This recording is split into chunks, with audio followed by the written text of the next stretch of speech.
अस्सलामुअलैकुम। Kitchen with Shaheen aunty में मैं आप सबको खुश आमदीद कहती हूँ। आज मैं अपने किचन में ना तो कैरी की चटनी बना रही हूँ, ना अचार, ना मुरब्बा, ना शरबत। आज हम कैरी की इतनी चटखारेदार रेसिपी बनाएंगे। इंशाल्लाह जब आप इसे बनाकर खाएंगे तो मुझे दिल से दुआएं देंगे। तो ज़रूर इस रेसिपी को ट्राई कीजिएगा।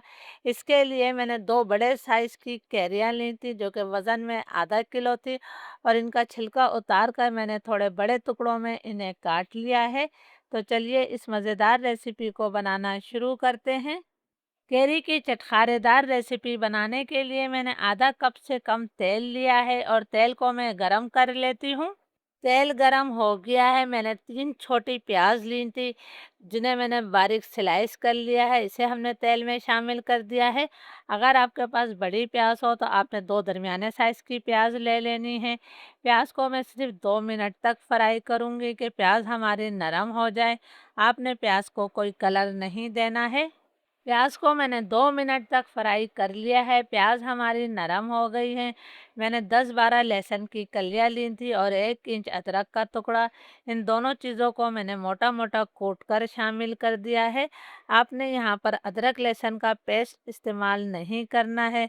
कुटे हुए अदरक लहसुन की बहुत अच्छी खुशबू और जायका आता है। अदरक लहसुन का कलर तब्दील हो गया है, इसमें से खुशबू आने लगी है। मैंने 2 दरमियाने साइज़ के टमाटरों को छोटे टुकड़ों में काट कर शामिल कर दिया है। 1 चाय का चम्मच मैंने नमक शामिल किया है। नमक डालने से टमाटर बहुत ज़्यादा जल्दी नरम हो जाते हैं। 2-3 मिनट तक हमने टमाटरों की भी भुनाई कर लेनी है। ये रेसिपी बहुत ज़्यादा जल्दी बनकर तैयार हो जाती है। आपको गर्मियों में घंटों खड़े होने की ज़रूरत नहीं है और आपकी एक मज़ेदार झटपट सी रेसिपी मिनटों में तैयार हो जाएगी। 2-3 मिनट तक टमाटरों की मैंने भुनाई कर ली है। आप देख सकते हैं कि टमाटर हमारे बिल्कुल नरम हो गए हैं। अब इसके अंदर कुछ मैं मसाले शामिल करूँगी। 1 चाय का चम्मच मैंने कुटा हुआ धनिया शामिल किया है। आप धनिया पाउडर का इस्तेमाल भी कर सकते हैं। 1 चाय का चम्मच ही मैंने कुटी हुई लाल मिर्च डाल दी है। आप लाल मिर्चों का पाउडर भी डाल सकते हैं। आधा चाय का चम्मच मैंने हल्दी पाउडर शामिल कर दिया है। थोड़ा-सा हम पानी डालेंगे ताकि मसाले हमारे जले नहीं। बाकी मसाले हम इसके अंदर बाद में शामिल करेंगे। 1.5-2 मिनट तक मैं मसालों की भी भुनाई कर लेती हूँ ताकि मसालों का कच्चापन ख़त्म हो जाए और तेल इससे मुकम्मल तौर पर अलग हो जाए। मसाला हमारा अच्छी तरह से भुन गया है, तेल इससे मुकम्मल तौर पर अलग हो गया है। अब जो हमने कैरियाँ काट कर रखी है, जो कि वज़न में आधा किलो है, ये मैंने तमाम कैरियाँ डाल दी हैं।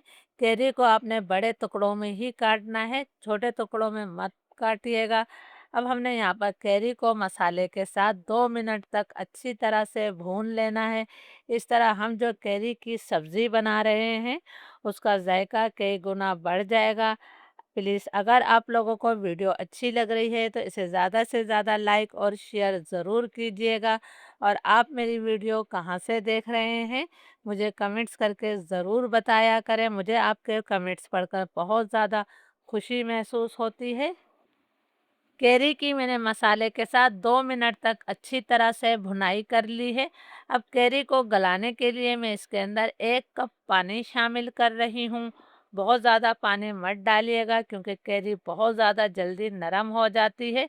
इसे हम हल्का सा मिक्स कर देते हैं। लो मीडियम फ्लेम पर मैं इसे तकरीबन 4 से 5 मिनट तक पका लेती हूँ। लो मीडियम फ्लेम पर कैरी की सब्जी को पकते हुए 4-5 मिनट हो गए हैं। माशाल्लाह बहुत अच्छी सी इसमें से खुशबू आ रही है। मैं आपको कैरी चेक करा देती हूँ। ये देखिए जी, कैरी अच्छी तरह से गल गई हैं। मैंने कहा था कैरी बहुत ज़्यादा जल्दी नरम हो जाती हैं। अब हम इसके अंदर कुछ मसाले और डालेंगे। 1 चाय का चम्मच मैं इसके अंदर भुना और कुटा हुआ ज़ीरा पाउडर शामिल कर रही हूँ। 1 चाय का चम्मच हमने सौंफ का पाउडर डाल देना है। इससे भी जायका बहुत बेहतरीन हो जाएगा। कैरियाँ हमारी काफ़ी खट्टी थी, तो इस खटास को बैलेंस करने के लिए मैंने 1 खाने का चम्मच भरकर चीनी शामिल करी है। इसे हम अच्छी तरह से मिक्स करते हुए 1 मिनट तक और पका लेते हैं। कैरी की इस चटखारेदार सब्ज़ी को आप सुबह नाश्ते में पराठे या रोटी के साथ खा सकते हैं।